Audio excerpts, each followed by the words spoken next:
Jai Hind, everyone. Just imagine a situation wherein a nuclear capable missile is directed towards either Delhi or Mumbai. And something happens and the missile is destroyed mid-air. Now, even though this is something that looks like a fiction, but not anymore. Previously, this was something that we had always been thinking. If any country attacks India with nuclear warhead, if Pakistan or China goes rogue, then what will be our deterrence against them? What will be our protection against them? But on 10th and 11th of June, the DRDO has done something that we were only thinking of. Now, India has joined a select group of countries after it has successfully conducted 3 consecutive flight tests within a short duration of 48 hours. Now, these flight tests have been conducted as part of a multi-layered defense against long-range ballistic missiles. So, there have been 2 interceptor missiles for the long-range ballistic missiles and an anti-ship capability at the medium range. Now, even though the Defense Ministry has not detailed upon these developments that have taken place, but these developments had been witnessed by the senior officials of the DRDO. Now, these tests were conducted on June 10th and 11th, and the success will anyway encourage India's defense capabilities as the country now has a multi-layered ballistic missile defense capability. So, India is very close to have its own Iron Dome system. Along with this system, India has also successfully tested its naval ship missile medium range. Okay, so naval anti-ship missile medium range has also been tested. Now, as per the reports, 2 of these interceptor missiles that have been tested are classified as the intermediate range ballistic missiles, the IRBMs, and they have a range of up to 5,000 kilometers. Even though, as I have said, the government has not provided much details regarding them, but these missiles are both exo-atmospheric as well as endo-atmospheric, which means that they could operate both within and outside the atmosphere. So this is something that has been a very great achievement and development in India's ballistic missile defense capabilities. Okay. Now, over past 1 week, I have been rejoicing upon the Atmanirbhar Bharat capabilities that have developed over last 7 to 10 days. Moreover, there were news that India has been focusing upon the ballistic missile defense capabilities, and reportedly, India has also been working upon the Agni 6, which will be part of its next generation intercontinental ballistic missile, and soon this would also be into services. So, the reports have suggested that Agni 6 will likely have a range of over 5,000 kilometers. Now, by strengthening the ballistic missile defense capabilities, India is now focusing to create a multi-layered shield against all the attacks that might probably be even envisioned by Pakistan as well as China. Now, Pakistan, on the other hand, has been reportedly uh, testing its ballistic missile program as well. As of now, recently there have been news that Pakistan has got short and medium range ballistic missiles such as the Abdali, Ghaznavi, and the Shaheens.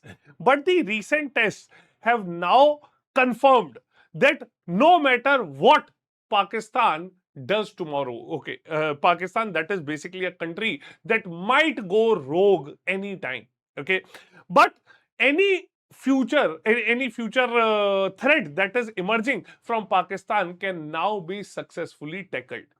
And the best part is that all of these systems are the indigenously built systems. Okay.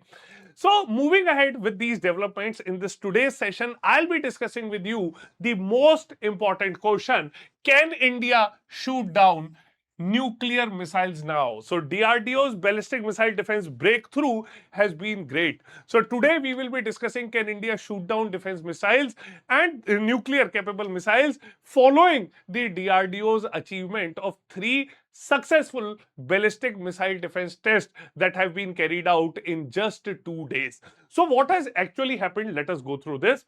So on 10th and 11th of June 2026, DRDO conducted 3 consecutive successful flight tests of advanced interceptor missiles. Okay, as previously also I have told you, the Defense Ministry has not detailed upon this. Okay, now the capabilities that have been demonstrated: a multi-layered ballistic missile defense against targets simulating intermediate range ballistic missiles which can hit up to 5,000 kilometers. So they have a range from 2,000 to up to 5,000 kilometers, and this validates the ICBM class interception capabilities. So any missile that has the capability of intercontinental ballistic missile which might be carrying the nuclear warhead can now be successfully intercepted. Okay, now these ballistic missiles, they have the capability to carry the nuclear warheads. So India has now successfully tested this. Okay, moreover, along with this, okay, along with these 2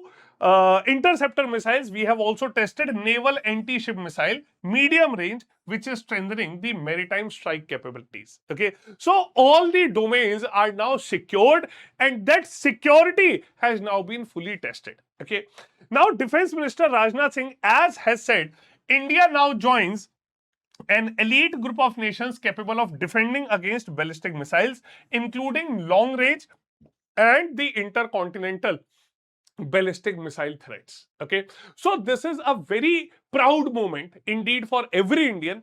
3 tests and 3 bullseye within 48 hours. A perfect hat trick that has been made by the DRDO scientists.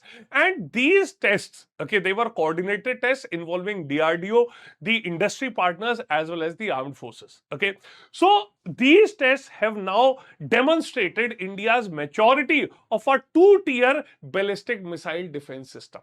Okay, now when we talk about the technical capabilities around the same, okay, so these are interceptor types. Okay, exo atmospheric, that is outside the atmosphere.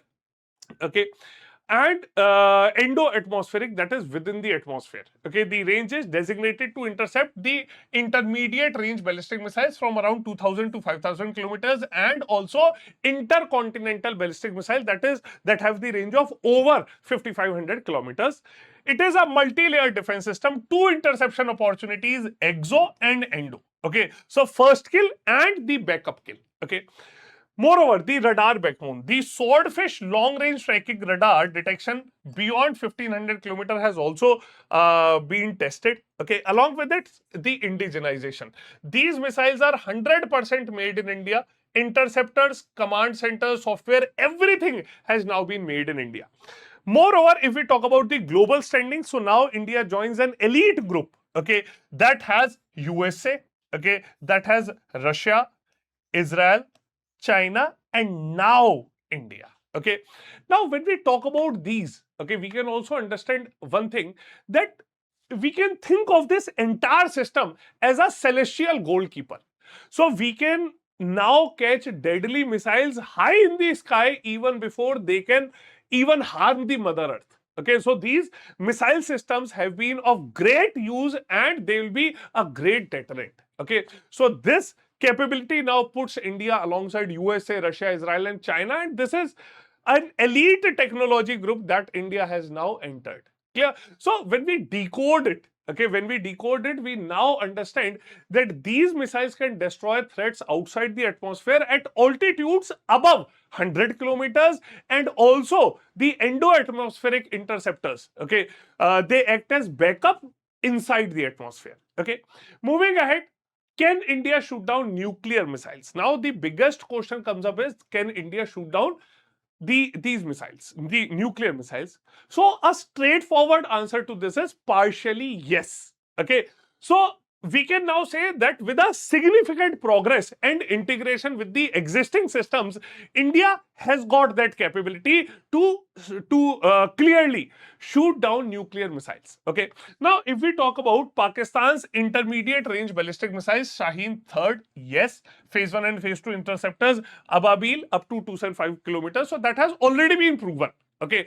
Now, when we talk about China's medium range missiles, okay, the DF-21 or the DF-26 class, so yes, comfortably, because that is again within our range. Okay. Now, when we talk about the intercontinental ballistic missiles, okay, so when we are talking about a full ICBM class threat like the DF-41, okay, Chinese DF-41, which is again an emerging capability. So, recent tests have validated that we do have key technologies. Moreover, fewer integrations and fewer progress will make it possible. Okay. Now, one thing along with this, I want to say that no system is a perfect system. That has been seen by in the recent Middle East war, wherein developed countries like USA, Russia, they have also failed. Okay. So, saturated attacks or hypersonic glide vehicle again remains a challenge for us, though the phase 3 development is underway. And with phase 3 development, the saturated attacks or the hypersonic glide vehicles attack can also be countered. Now, let me make it very clear and very straightforward here also that India is not building a perfect Iron Dome. Okay, but we are building a highly credible shield that makes any first strike by adversary extremely risky. Okay, so we are in that stage that we are into reality. Okay, we are stressing upon the realism, and we are building credibility with uses, gradual tests, and then proving our capabilities. Okay, moreover, the best part with this entire progress is that now we are inching towards Atmanirbhar Bharat capabilities. Okay. So we have realized that in any situation, no country will be fully backing up India. So in that situation, we have to be self-reliant so that we can tackle any attack that is coming towards us. Okay. Now, when we talk about the force multiplier effect, okay. Now, this essentially will act as a strategic deterrence. Okay. Now, we can see that it will be a strategic deterrence, okay, by denial. Clear? So, when we have to understand force multiplier, now force multiplier is something that dramatically increases the effectiveness of our existing forces. And this ballistic missile defense system exactly does the same. It strengthens the deterrence by denial. So, it makes the enemy first strike less effective. Okay. Moreover, we have our policy of no first use policy. So we are now more credible by ensuring the second strike survivability. It will protect our command centers, it will protect our major cities, and it will protect all of our critical infrastructure. So most importantly, it gives our armed forces as well as the paramilitary forces and other security forces a greater confidence to respond assertively to any form of conventional threat. And in this situation, we need not bother ourselves regarding immediate nuclear escalations. Okay, so in this situation, we need to understand one thing. We need to have a catchy detail here. Okay, a missile shield will make India's armed forces more daring. Okay, and the enemies will be now more cautious. So this entire development has got a psychological edge, and thus we can rightly call it an ultimate force multiplier. Okay, moving ahead with the a broader strategic context. Okay, so as I have also previously discussed the same, this achievement is not in isolation. It is India's direct response to Pakistan's expanding missile program and Chinese aggressive DF series advancements. Okay, now this basically we can see Pakistan has been expanding Shaheen Fatah series and reporting the MIRV development also, and China has also been working upon the DF series. Okay, now with this development, India has strategically completed its triad. Okay, we have got offensive Agni missiles, we have got defensive ballistic missile defense system. Okay, then we have got the underwater capabilities Arihant missile. Okay, so it All of these triad capabilities perfectly align with the Atmanirbhar Bharat. Okay, and now we have got zero foreign dependency. So in future, when India will integrate projects like the Sudarshan Chakra project for comprehensive air and missile defense grid, in that situation we can see that our system will be nearing perfection. So from Surya Kiran aerobatics to missile shield in the sky, India is rising high as a formidable defense power in the upcoming times. Okay. Now, way forward and the challenges. Okay. So, way forward and the challenges we need to discuss. So, immediate next step is we have to undertake more trials with the Air Force as well as the Navy. And this will be formally inducted by 27. Network-centric integration with the existing command post has to be undertaken. Expansion, we have to extend coverage beyond Delhi, Mumbai to Bengaluru, Hyderabad, Kolkata and strategic installations. The challenges are the high costs, complexity, the discrimination of the decoys and the evolving threats. Okay. Next, the recommendation in this case is that ultimately the R&D budget for phase 3 has to be improved. Okay, we have to pursue international collaboration on early warning data, that is with the Quad partners, and faster induction, that too within the timelines. Okay, longer term vision is we have to build a very robust multi-tiered national missile defense shield, which is India's answer to Iron Dome plus Arrow combined. So immediate next step includes more user trials with the Air Force and Navy. With its induction targeted by 2027, we must expand our coverage to more cities and installations so that the entire end-to-end country is covered. Now, this includes a very high cost. Okay, so each interceptor will cost anywhere up to 30 to 50 crores per interceptor. There have to be decoy discrimination, emerging threats like the hypersonics. So ultimately, the long-term vision is a multi-tiered national missile defense system, which would be India's response to Iron Dome as well as the Arrow system.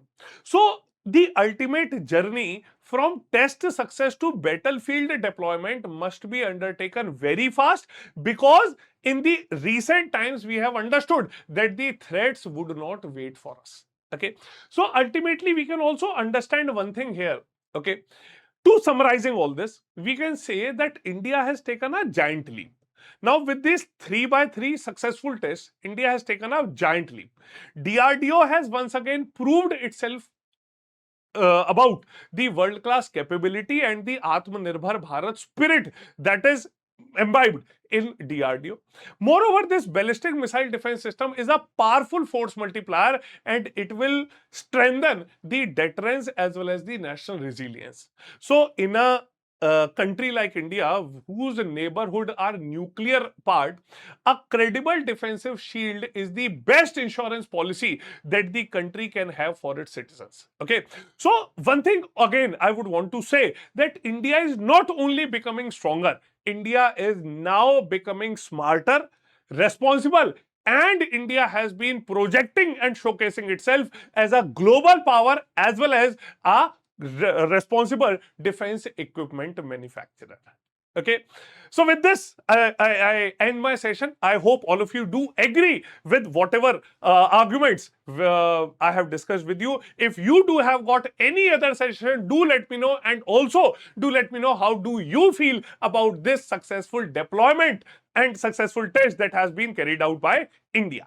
Moreover, if you are preparing, if you are targeting 27, 28 or 29 examination, so we have been launching English batches, a combination of English and Hindi language as well as full English language for GS foundation batches based upon our smart model, structured classes, mentorship, assessment, revision, tests. Okay, the courses are priced economically, but over and over again we are offering flat 50% discount, but this is a limited period offer. You have to use the code SRM Live to avail maximum discount, and then you can start off with your preparation. Okay, so this was all from my side today. We'll see you all in the next session. Jai Hind.